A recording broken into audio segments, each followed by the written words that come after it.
अस्सलाम वालेकुम। आप देख रहे हैं GNI। मैं हूं सईद साजिद हुसैन। कई दिनों से जो सीज फायर का वायलेशन हो रहा था और उसकी वजह से कई सारे नुकसानात देखने को मिले हैं, चाहे जानी हो या चाहे माली नुकसान हो।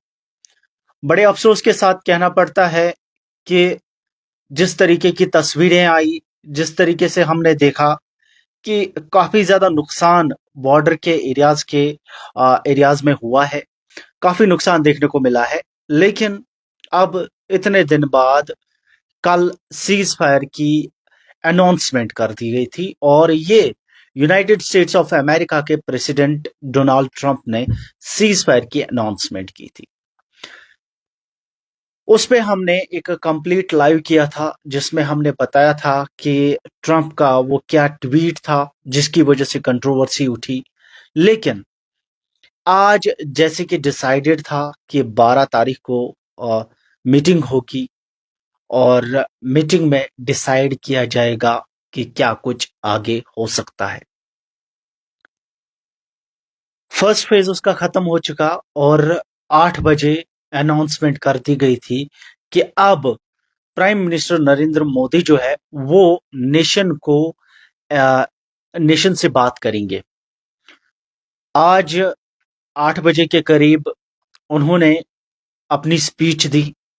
कई सारे पॉइंट्स उस स्पीच में हैं और सबसे बड़ी बात यह है कि जिस तरीके की स्पीच दी गई, जो कॉन्फिडेंस था, वो कल शहबाज शरीफ की स्पीच में वो कॉन्फिडेंस नहीं था।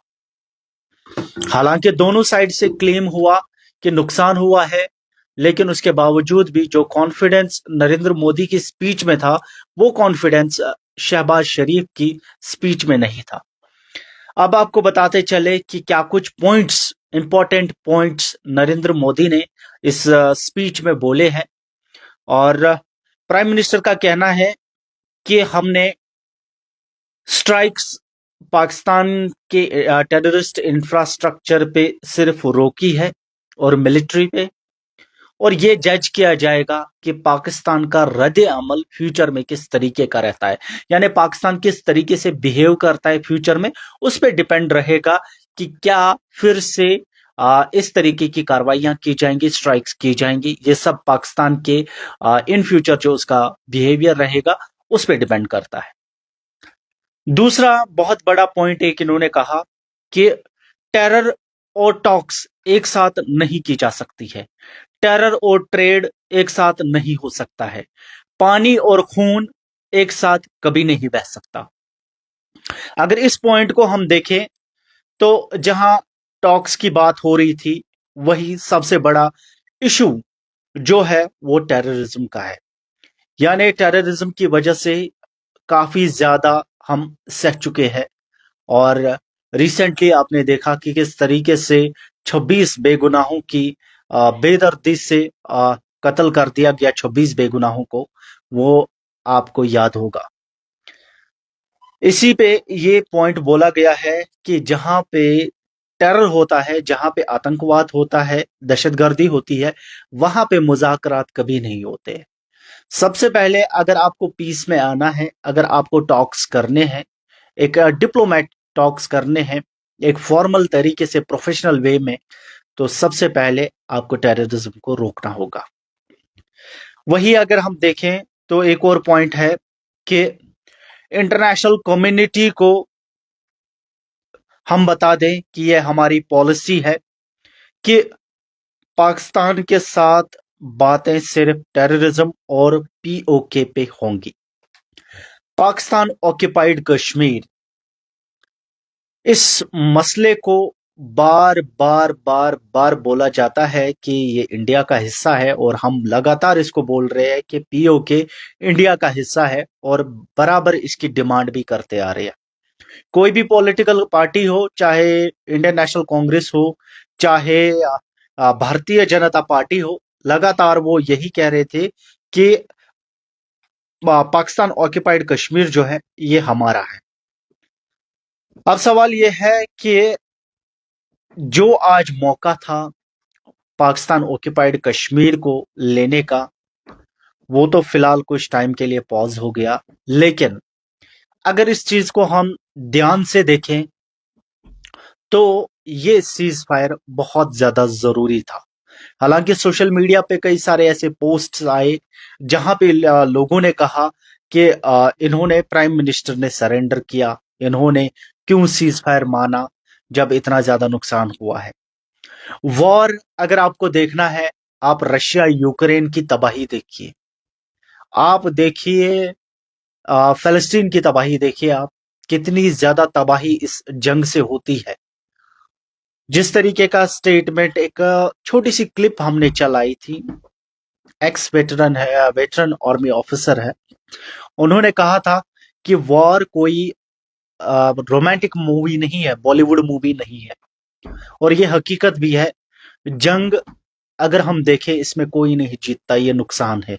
जंग बर्बादी है, इसमें सिर्फ बर्बादी देखने को मिलती है। चाहे आप इंफ्रास्ट्रक्चर की बात करें, चाहे इकोनॉमी की बात करें, चाहे आप लोगों की बात करें, चाहे किसी भी आप तबके की बात करें, वो पूरा इस जंग की वजह से मुतासिर होता है, खत्म होता है। तो बेहतर यही होता है कि अगर कहीं पे कुछ लग रहा है तो उसे डिप्लोमेटिक वे में एक प्रोफेशनल तरीके से बैठ के उसे सॉर्ट आउट करें।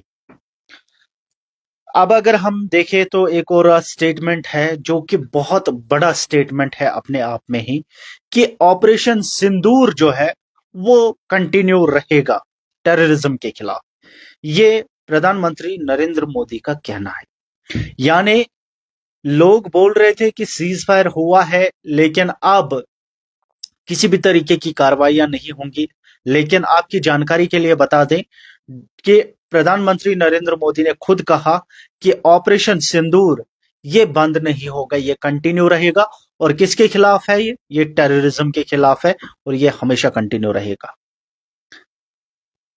अब वही अगर देखा जाए तो उन्होंने ये भी कहा कि ऑपरेशन सिंदूर की वजह से पाकिस्तान पूरी तरीके से शॉक हो गया जो उन पे अटैक हुआ। यानी सिर्फ इंफ्रास्ट्रक्चर बर्बाद नहीं हुआ, बल्कि जो टेररिज्म को फैला रहे थे, जो उसे बढ़ा रहे थे, उनके हौसले बिल्कुल पस्त हो गए इस ऑपरेशन सिंदूर की वजह से। ये प्रधानमंत्री नरेंद्र मोदी के वर्ड्स हैं। अब जरा आते हैं कि अब तो हालात ठीक हुए हैं, तो जम्मू कश्मीर के हवाले से अपडेट दे दे कि हज कमेटी ने फ्लाइट्स की अनाउंसमेंट कर दी है।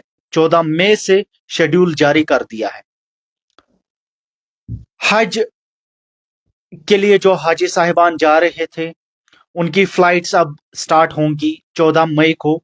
दो फ्लाइट्स है, SG5114 और SG5214। ये शेड्यूल है और 14 मई को ही ये फ्लाइट्स निकलेंगी।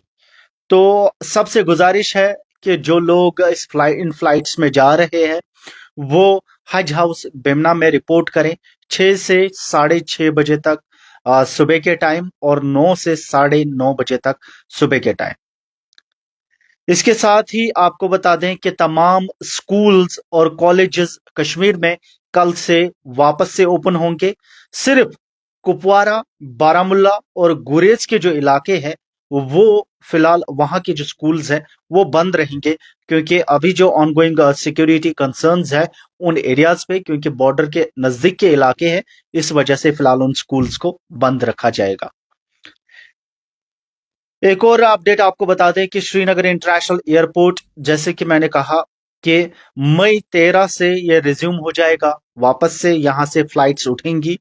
और जो टेम्परेरी शटडाउन था इंडिया पाकिस्तान टेंशंस की वजह से, वो खत्म हो गया है। स्पाइस जेट ऑपरेट करेगा श्रीनगर टू दिल्ली फ्लाइट्स 8:10 सुबह, और इंडिगो एयरलाइंस जो है वो भी रिस्टार्ट करेंगी 2 फ्लाइट से।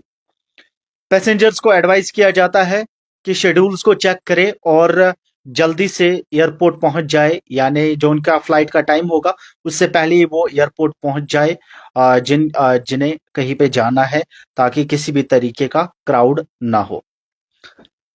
अब सवाल यह है कि जिस तरीके की स्पीच दी गई, वहां कहीं ना कहीं यही लगा कि जो ऑपरेशन सिंदूर टेररिज्म को खत्म करने के लिए रखा गया था, यानी जो कार्रवाई की गई थी, उस तरीके की कार्रवाइयां जारी रहेंगी इन फ्यूचर, अगर टेररिज्म इसी तरीके से बढ़ता है। अब एक और पॉइंट है इसमें कि पाकिस्तान को लेके बोला गया कि फर्दर इन फ्यूचर अगर वो इस तरीके की कार्रवाइयों को नहीं रोकता है, यानी टेररिज्म को वो कंट्रोल नहीं करता है, तो फिर कोई भी बात नहीं होगी। यानी अब सवाल ये है कि इतने टाइम से पाकिस्तान के अपने मिनिस्टर कह चुके हैं कि हम इतने सालों से, इतने डेकेड से हम टेररिज्म को सपोर्ट करते हैं, फंड कर रहे हैं। आ, तो वो कहीं ना कहीं उन्होंने खुद एक्सेप्ट किया है कि वो सपोर्ट कर रहे हैं। तो क्या वो इन फ्यूचर अब रुकेंगे या वो फिर इसे सपोर्ट करते रहेंगे? आखिर अगर दोनों कंट्रीज की तरफ से हम देखें तो कई सारे मिनिस्ट्रीज ने स्टेटमेंट्स दिए जहां पे बोला गया कि हम पीस चाहते हैं, यानी सिर्फ हमें अमन चाहिए। तो अगर अमन चाहिए तो फिर अमन के साथ टेररिज्म नहीं रह सकता है। सबसे पहले टेररिज्म को खत्म करना होगा, उसके बाद अमन रह सकता है। और जो दाग पिछली बार कश्मीरियों पे लगाया गया पहलगाम अटैक के दौरान, वो दाग धोने में अभी पता नहीं कितना टाइम लगेगा। पुलवामा अटैक को याद करके भी अब भी बोला जाता है कि लोकल्स का सपोर्ट था। तो बार बार फिर लोकल्स को इसमें घसीटा जाता है और कई सारे एविडेंसेस मिले हैं जहां पे कुछ लोग हैं, मैं ये नहीं कहूंगा कि कोई नहीं है, बट कुछ लोग हैं जो सपोर्ट करते हैं। तो इस वजह से इतनी बड़ी कार्रवाइयां ये अंजाम देते हैं। अब इन फ्यूचर सब चाहते हैं कि अमन होना चाहिए, पीस होना चाहिए और हमें पीसफुली रहना चाहिए। तो उसके लिए जरूरी है कि हम अपने एंड से भी स्टेप्स ले, हम भी खुद पीस की तरफ जाएं और अमन रखने की हम कोशिश करें। वही अगर इस्लाम की बात करें तो जो इस्लामोफोबिया वेस्ट में फैलाया गया ऑटोमन एम्पायर खत्म होने के बाद, इस्लामोफोबिया फैलाया गया, तो अब वो इस्लामोफोबिया इतना ज्यादा बढ़ चुका है कि कई सारे केसेस, हम दिन में 1000 केसेस ऐसे देखते हैं जहां पे नाम देख के और रिलीजन का अंदाजा करके उनको टारगेट किया जाता है और डायरेक्ट मुंह पे बोला जाता है कि you are Muslims, you are terrorists. तो इस तरीके के वर्ड्स यूज किए जाते हैं और ये सब इस्लामोफोबिया की देन है। ये सब इस्लामोफोबिया जो है, इस पे मैं बाकायदा तौर पे एक वीडियो पूरी बना चुका हूं इस इस्लामोफोबिया पे कि किस तरीके से ये इस्लामोफोबिया फैला। ये सब वेस्टर्न कंट्रीज की देन है। वेस्टर्न कंट्रीज ने ये पूरा एक कंसेप्ट बनाया इस्लामोफोबिया, इस्लामोफोबिया। तो धीरे धीरे ये फैलते फैलते एशिया, यूरोप, अफ्रीका, हर एक कंटिनेंट में फैलता गया और हर एक जगह, गांव गली में इस्लामोफोबिया आप इस टाइम देखेंगे। अब सवाल ये है कि हमारी कंट्री काफी टाइम से सेक्युलर रही है और अब भी एक सेक्युलर नेशन है। अगर हम अपनी कंट्री का प्रियम्बल देखते हैं तो क्लियरली लिखा है कि सेक्युलर कंट्री है, यानी हम सेक्युलरिज्म को मानते आए हैं और उसका रिस्पेक्ट करते आए हैं और इन फ्यूचर भी हम सेक्युलरिज्म को का रिस्पेक्ट करेंगे और वर्ल्ड को प्रूव करेंगे कि India is really a secular state or country। अब ये इस्लामोफोबिया बदनाम करने के लिए फैलाया गया। वेस्ट के कुछ अपने फायदे थे, इस वजह से उन्होंने इस्लामोफोबिया फैलाया। क्योंकि एक सिंपल सी बात है, अगर आपको किसी कौम को खत्म करना है, देन यू हैव टू से the negative about that community. आपको उस कौम को पूरा बदनाम करना होगा। जो कौम बदनाम हो जाती है वो अपने आप बर्बाद हो जाती है। वो फिर कितना भी अच्छा करे उस पे कोई नहीं देखेगा, लेकिन उस बदनामी का जो दाग है वो कभी नहीं मिटता है। तो बेहतर यही रहेगा कि हमारी कंट्री है, तमाम मेरे देशवासियों से मैं कहूंगा कि हम हिंदू, मुसलमान, सिख, ईसाई पहले से ही साथ साथ रहते आ रहे हैं, रहते आए हैं। और जिन्होंने मजहब पूछ के इनोसेंट किलिंग्स की, उनका मकसद भी यही था कि मजहब के नाम पे लोगों को बांटा जाए और कहीं ना कहीं जो लॉ एंड ऑर्डर है, जो सेक्युलरिज्म है हमारी कंट्री का, उसको खराब किया जाए। आप सबसे गुजारिश करूंगा इस वीडियो को ज्यादा से ज्यादा शेयर करें और GNI को आप देखते रहिए, लगातार आप तक अपडेट्स पहुंचाएंगे। फिलहाल के लिए इतना ही। अल्लाह।